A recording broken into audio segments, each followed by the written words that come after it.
Yeah. Work, work, work, work, work, work. To me, I get work, work, work, work, work, work. See me do me dirt, dirt, dirt, dirt, dirt, dirt. Just tell me about that work, work, work, work, work, work. When you walk a line, in the cafe, Today is day 3 of Invest Fest. Good morning, hello, welcome to the channel. It has just been, it's been a busy weekend, so hello.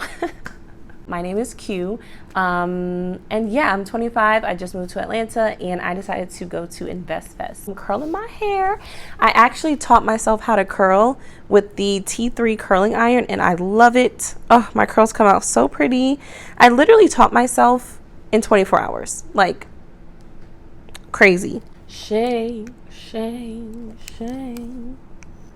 I'm gonna make you. Oh. I'm using my phone camera as a mirror, so yesterday, amazing. Like, It's Milano in the building, you know what I'm saying? We out here in Atlanta trying to invest in ourselves at the Invest Fest.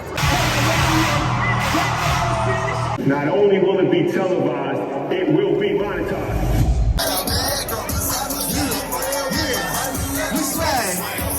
We swag.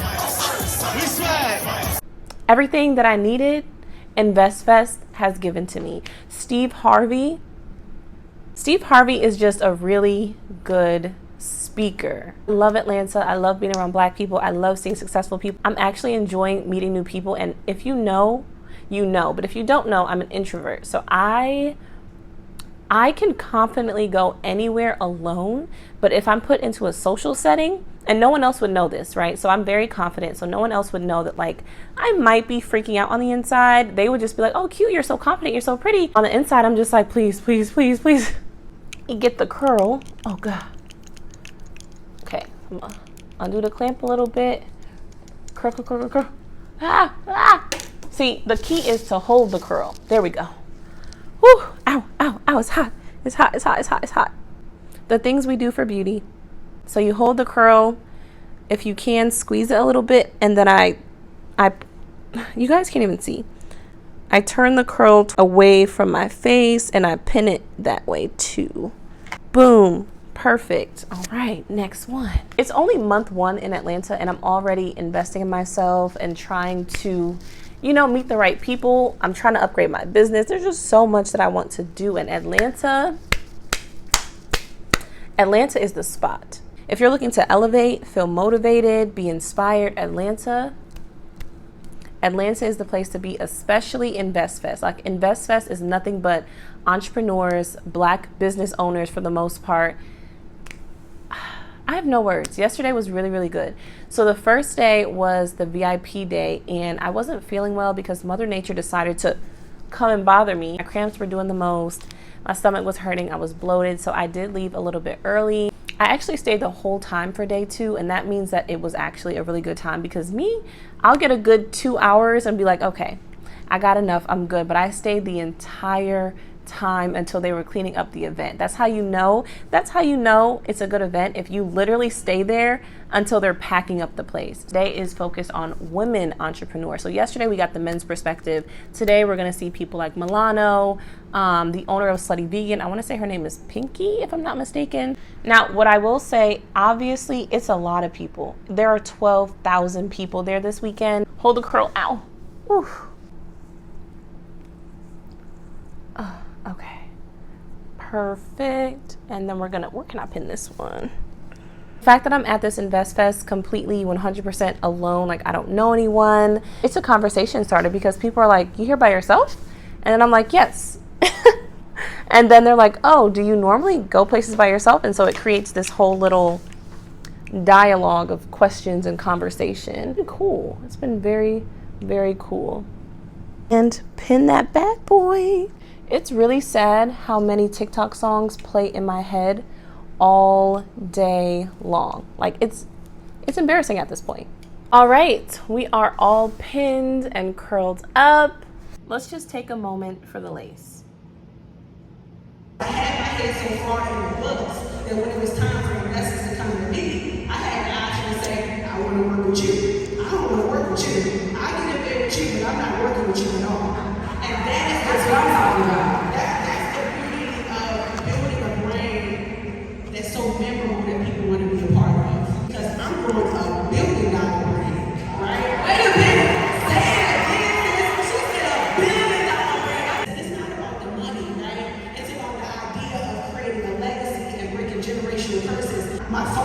did 22 years in prison. So I don't know what it feels like to grow up in a two-parent household. So I had to get it out of the mud, bootstrap my business. Nobody handed me anything. I had to really get it in a way where my Jamaican parents could see me make it and I have to struggle, right? When the money came, I'm gonna be totally honest, y'all. The idea of getting money from somebody else, I was nervous because it was always, this is my business, this is mine, I'm not sharing with anybody, I work way too hard. I'm keeping it real with y'all, right? So can you imagine getting investments from somebody and knowing that you gotta give up a piece of your business for somebody else's dollars? I don't know if y'all know what I'm talking about, but when they give you money, you give up a chunk of your business. So when I had to do that, I got into a depression because I'm like, I work so hard, 16 hours a day, long nights, losing weight, gaining weight, having people trying to sue me, and now I'm giving you a piece of everything that I worked hard for. But I realized that you go further together. And when you're in business, you gotta understand that 0% of zero is zero, right? If I wanna win and I wanna win big, I gotta get with the money team. I gotta get with the people that have already won and have proven that they can scale businesses so that I can be sitting up butt naked with a cocktail and cola on the beach. We're all creatives. Again, I can only be transparent. I know my ministry and I know it's not in my ministry. I'm a creative genius. I can think about business ideas all day long. But when it comes to the money and the structure, that's boring to me. I count my money. I make sure that my money is in the bank and everybody's stealing from me. But you hire people that are smarter than you or as smart as you to do those things so that you ain't got to waste your brain space trying to figure that out. Instead, you can focus on the things that you love to do, like thought leadership and growing the business. In 2020, when I had my son, I started to think about the legacy that I would leave him. And I was already a millionaire. I had my dream car. I had my store. I didn't have ownership. And I had all of the materialistic things and purses and everything, but I didn't have ownership. And it was like, what can I leave my baby? So me having him inspired me to just think different. So I decided to diversify my portfolio. I bought my first property. It's going to be the new Milano grocery store. And then I really talked about generational wealth. So the second property I bought was for my mom and my sister. Because I want them to win as well. On my son's first birthday, I gifted him a property and I put it in his trust. See, I didn't understand these things, but I knew I had to learn it. And as I learned it, I started to apply it. The funny story is, when it was time for us to close, the bank wasn't ready. But God prepared me all along. So I closed $2.7 million in cash.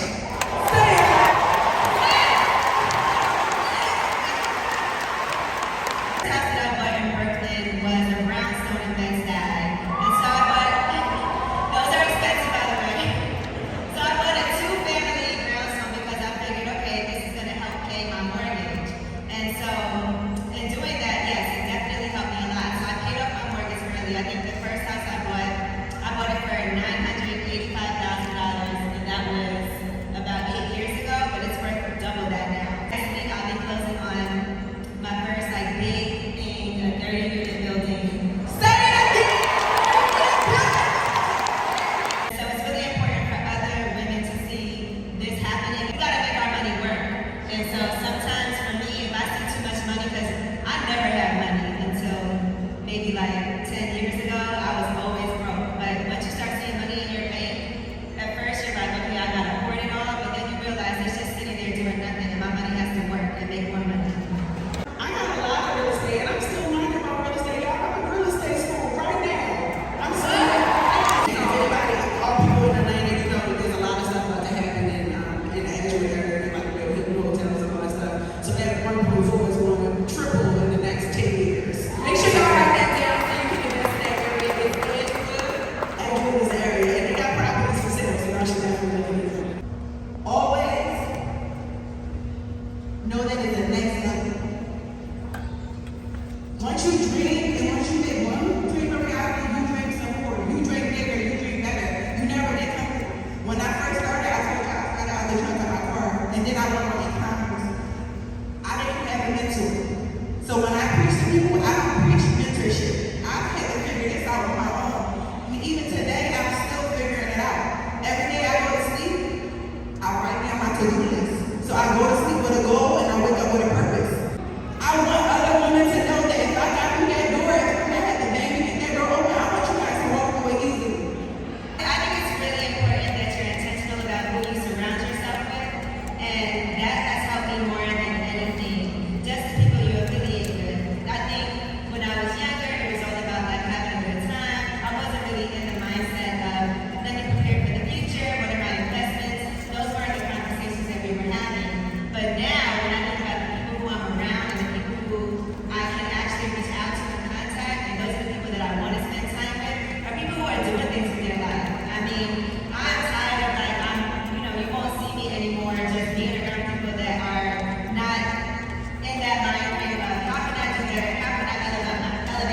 bro. That's it. My baby right there. I'm not worried about me. I'm not about my emotions. I'm not in my emotions, bro. I'm holding mine down. I'm not in my emotions. You can take however you want. All right, you can take however you want, bro. That's mine right there. You can take however you want, bro.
So put your hands together for yourselves. Like, y'all are willing to do what it takes to be in the place and be in the building.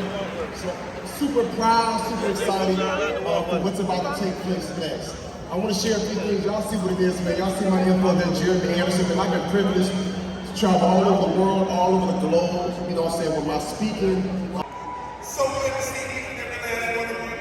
I'm thankful for the city. I'm thankful for investments, the organizing of it, and each of you for your diligence, your commitment to invest in yourself and your families and multi-generational wealth that will come from this experience. Now is the time. I'm the 7th black mayor of the city of Atlanta. Mayor Jackson was the first black mayor. And now I'm the 7th. We want to talk about the business, but before we start, I just wanted to, how does it feel? Is it still surreal? You know your life story. It's usually be quiet. We got 12,000 people enthusiastic on Sunday after Sunday. Do you ever just wake up and think like how drastically your life has changed in a relatively short amount of time? Every day. I don't take one moment for granted. Not one person holding up a camera right now. Not one person clapping. I don't take it for granted because this would be anybody in the city. For some reason, God gave it to me, so I'm just grateful that I have the opportunity to walk this path. So let's get into it. We can take the seats now, ladies and gentlemen. It's all right.